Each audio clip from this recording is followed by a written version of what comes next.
Pemirsa, media sosial dihebohkan dengan aksi premanisme juru parkir liar di Kota Bandung yang mematok tarif parkir Rp200.000 ke pengendara mobil. Dalam aksinya, pelaku bahkan mengancam akan merusak kendaraan korban. Emang ya parkir gitu? Ayah 200.000 sok bro. Parkir berapa tahun 200.000? Ini daerah orang kan tong sok lobong ngatur ieu. Mana asup ka daerah orang. Ya bisa gitu lah Kak, kayak peraturan naon oge atuh. Justru itu peraturan ti urang kan. Inilah aksi premanisme seorang lelaki diduga juru parkir liar yang meminta biaya parkir kendaraan sebesar Rp200.000. Dengan nada lantang, sang juru parkir liar menuding kendaraan tersebut parkir di wilayahnya dan harus mengikuti aturan yang ia terapkan. Bahkan ia mengancam akan membuat mobil sang perekam lecet jika menolak permintaannya. Orang bertanggung jawabnya mau mobil mana lecetnya. Baik. Mendapati laporan tersebut, Wali Kota Bandung melalui PLT Kepala Dinas Perhubungan Kota Bandung, Asep Koswara, meminta pelaku segera diamankan. Ini kami lagi meneliti, menelusuri, dan mencari di mana lokasinya dan siapa pelakunya, agar membuat efek jera bagi pelaku-pelaku yang merugikan orang lain. Itu salah satunya. Karena itu salah satunya adalah bentuk dari premanisme. Sesuai peraturan Wali Kota Bandung nomor 66 tahun 2021, tarif layanan parkir untuk kendaraan besar bahkan sekelas truk kontainer hanya sebesar Rp7.000. Atas kejadian ini, Asep pun mengimbau setiap pemilik kendaraan yang berada di Kota Bandung untuk memarkir di lokasi yang dijaga juru parkir resmi. Dari Bandung, Jawa Barat, Billy Maulana Fikran, iNews melaporkan. Pemirsa, pakar hukum keluarga Islam menilai putusan perceraian Paula Verhoeven dengan Baim Wong sudah tepat jika berdasarkan bukti-bukti kuat. Sementara kuasa hukum Paula menegaskan pengaduan hakim ke Komisi Yudisial lebih kepada dugaan pelanggaran kode etik bukan pertimbangan putusan.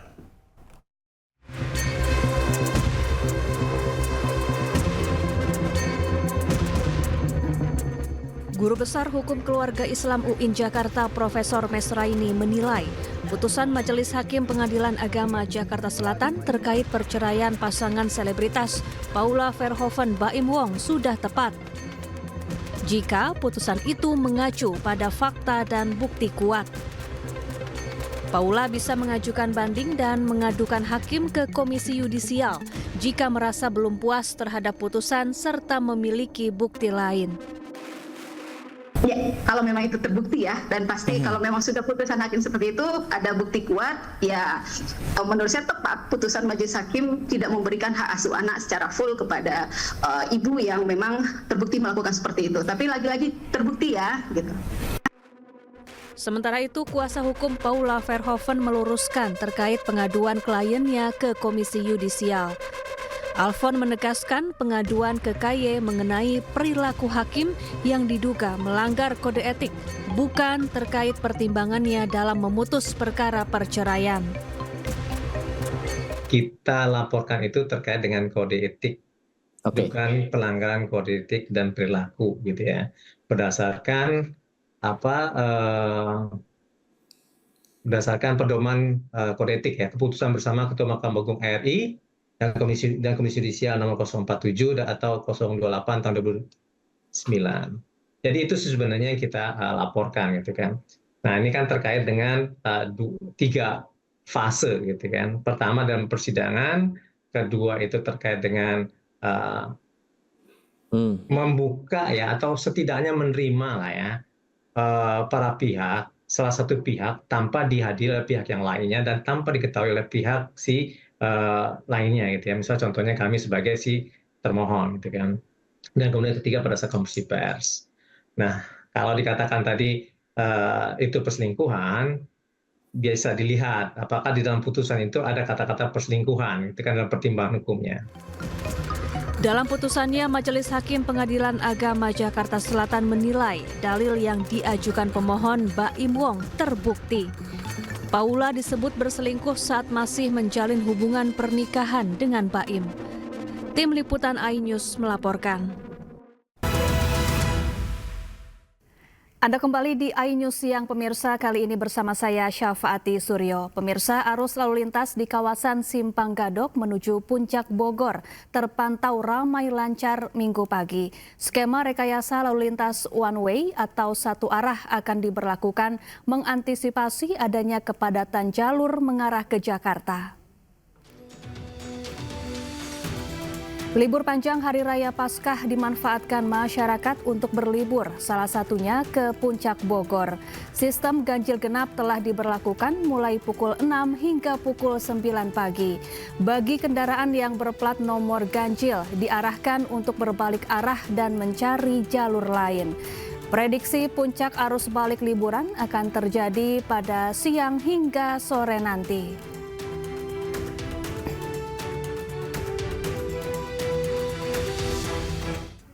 Ya, libur panjang peringatan Paskah wisata Kota Tua masih ramai dikunjungi. Banyak pengunjung yang bersuah foto di depan Museum Fathahillah dan bermain sepeda ontel.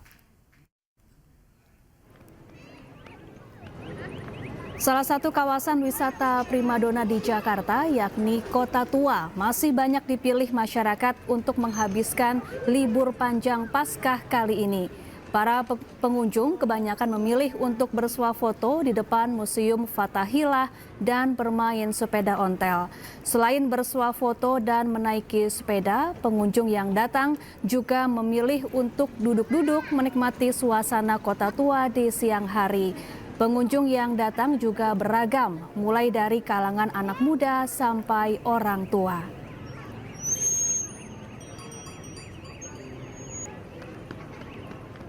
Libur panjang akhir pekan, kawasan wisata Guci di Tegal, Jawa Tengah ramai. Antrean kendaraan pun mengular menuju area pemandian air panas alami.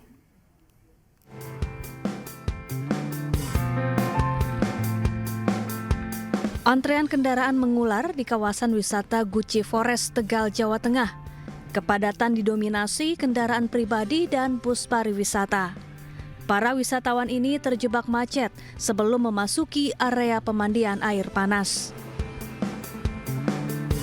Sementara itu, wisatawan asyik berendam di kolam air panas alami sambil menikmati udara segar dan panorama alam. Wisatawan mengaku senang menghabiskan waktu berlibur ke Guci karena cuacanya yang sejuk sekaligus bisa melepas penat dengan berenang di air panas.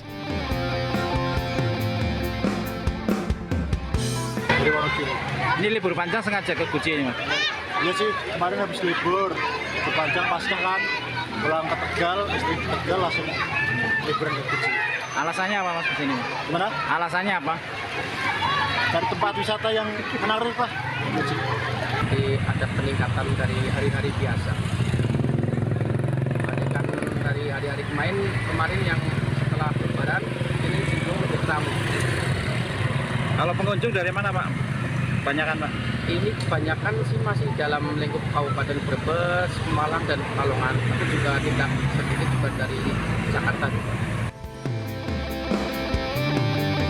Tidak hanya berendam air panas, wisatawan juga bisa menikmati kesegaran udara pegunungan di bawah rimbunnya hutan pinus. Tersedia pula aneka wahana ramah anak dan sejumlah penginapan. Dari Tegal, Jawa Tengah, Yunibar, iNews melaporkan. Ya, untuk mengetahui keramaian liburan terkini, kita bergabung dengan rekan Aulina Iyasya di Kota Tua, Jakarta, dan Jen Cahyani dari Simpang Gadok, Bogor. Pertama kita ke Kota Tua terlebih dahulu. Ada Aulina di sana. Selamat siang, Aulina. Bagaimana suasana keramaian liburan di sana? Halo, selamat siang Syafa dan juga pemirsa. Libur memperingati Hari Paskah long weekendnya kemana nih? Kalau saya memilih Kota Tua ya. Di sini bisa dilihat di layar televisi Anda. Mungkin di belakang saya juga sudah terlihat ini banyak sekali masyarakat dari berbagai daerah yang memilih Kota Tua sebagai tujuan destinasi untuk menghabiskan waktu berlibur long weekend di hari Minggu terakhir ini. Tadi juga berdasarkan pantauan kami dari pagi sudah banyak masyarakat dari beragam usia, mulai dari anak muda, anak-anak, sampai dengan orang tua ini memilih untuk berlibur di Kota Tua. Di mana tadi pun para masyarakat ini juga selain bersuah foto, mereka juga duduk-duduk di sekitar trotoar dan menaiki sepeda ontel, di mana sepeda ontelnya juga ini unik ya di sekitar Kota Tua ini karena ada berwarna-warni. Nah, salah satunya ini mungkin yang menarik di layar televisi Anda. Nah, ini sepeda ontelnya ya yang tadi saya ceritakan, sepeda ontelnya berwarna pink dan juga tadi ada berwarna biru, berwarna putih. Ini sangat menarik sekali yang membuat para pengunjung ini ingin menaiki sepeda ontel untuk berkeliling di sekitar kawasan wisata Kota Tua. Di mana sekitar kawasan wisata Kota Tua juga ini banyak sekali ya tempat yang bisa dikunjungi ya. Museumnya pun ada beragam, bukan hanya satu, ada Museum Fathahillah, Museum Wayang, Museum Seni, Museum Bank Indonesia.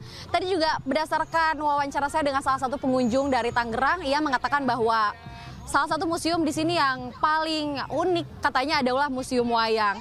Dan juga ada Toko Merah, salah satu tempat yang menjadi tempat spot foto yang paling menarik bagi para pengunjung yang datang ke sini. Nah, ini di belakang saya ada salah satu patung cosplay patung ya, cosplay patung berwarna emas. Ini bisa dilihat, ini juga masyarakat senang dan juga ingin berinteraksi untuk berfoto langsung. Kalau gitu saya ingin sedikit mewawancarai kali ya.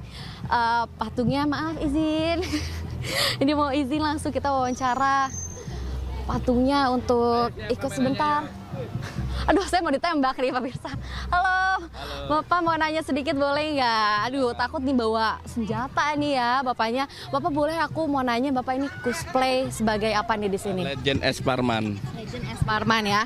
Mengapa Bapak memilih untuk cosplay menjadi Legend S. Parman? Karena memang karakter di sini udah banyak gitu ya. Yang karakter pahlawan revolusi belum ada. Saya pilih pahlawan revolusi. Menurut Bapak gimana nih pengunjung yang datang ke wisata Kota Tua, berbeda nggak sih sama hari biasa sama sekarang nih libur panjang Paskah? Oh, berbeda ya. Kalau hari-hari biasa ya agak sepi ya. Ini alhamdulillah agak rame. Ya, Bapak boleh ditunjukin ini ke layar? Di sebelah sini boleh. Wah, keren sekali kalau gitu. Terima kasih ya Bapak ya atas waktunya. Ya, Syafa dan juga pemirsa di sini seru sekali. Pastinya bagi Anda yang bingung, aduh mau jalan-jalan kemana nih ya libur long weekend kali ini, bisa memilih wisata Kota Tua untuk dijadikan tempat berlibur. Kembali ke Anda. Iya, terima kasih Aulina Iyasel langsung dari kawasan Kota Tua Jakarta. Selanjutnya kita bergeser ke Jen Cahyani di kawasan Simpang Gadok, Puncak Bogor. Selamat siang Jen, apakah saat ini sudah ada rekayasa lalu lintas yang diberlakukan di sana? Selamat siang Syafa dan juga pemirsa. Untuk saat ini di kawasan Simpang Gadok menuju ke Puncak Bogor belum ada atau diterapkan rekayasa lalu lintas. Sementara itu kalau pagi tadi memang sudah diterapkan rekayasa lalu lintas yakni sistem ganjil genap. Pada pagi hari sekitar pukul 6 pagi hingga pukul 9 pagi. Jadi tadi pagi untuk mengantisipasi adanya antrian kendaraan yang menuju ke arah Puncak Bogor, dari pihak kepolisian menerapkan sistem ganjil genap. Jadi untuk kendaraan yang berplat nomor ganjil, mengingat hari ini adalah tanggal 20, untuk yang berplat nomor ganjil diarahkan untuk putar balik untuk mencari jalur alternatif lain. Sedangkan untuk kendaraan yang berplat nomor genap boleh langsung melaju ke arah Puncak Bogor. Seperti diketahui juga ya, kawasan Puncak Bogor ini masih menjadi salah satu favorit bagi masyarakat untuk menghabiskan libur panjangnya, salah satunya libur periode Hari Raya Paskah. Dan kalau kita berbicara tentang rekayasa lalu lintas yang diterapkan di kawasan Simpang Gadok sendiri, tadi kami sudah bertanya dari pihak kepolisian, kemungkinan siang ini akan menjadi puncak arus balik pada liburan kali ini. Jadi sekitar pukul 1 siang kemungkinan akan mulai diterapkan sistem rekayasa lalu lintas, yakni sistem one way atau satu arah menuju ke Jakarta. Nanti diperkirakan akan kendaraan yang masih berada di puncak ini akan kembali pada siang hingga sore hari. Dan kalau kita pantau untuk saat ini situasi arus lalu lintasnya masih normal, masih cenderung lengang ya, tidak ada kepadatan meskipun pada 2 hari ke belakang ini sempat terdapat kepadatan ya untuk kendaraan yang mengarah dari arah Jakarta menuju ke arah puncak dan terlihat juga kendaraan yang melintas di sini kebanyakan berplat nomor B berasal dari Jakarta. Nanti akan kita lihat seperti apa situasinya dan juga mulai pukul berapa situasi rekayasa lalu lintas ini akan diberlakukan, karena ini akan diterapkan secara situasional melihat dari banyaknya kendaraan atau kepadatan yang melintas di kawasan Puncak Bogor. Sementara itu, Syafa. Terima kasih Jen Cahyani langsung dari Simpang Gadok, Bogor, Jawa Barat. Sebelumnya tadi ada Aulina Yasha dari kawasan Kota Tua, Jakarta. Dan selamat bertugas kembali rekan-rekan. Ya pemirsa, libur panjang Paskah bus wisata Bandros atau Bandung Tour on Bus menjadi favorit wisatawan. Akibatnya ratusan pengunjung harus bersabar menunggu antrean bus wisata yang menjadi primadona kota kembang tersebut.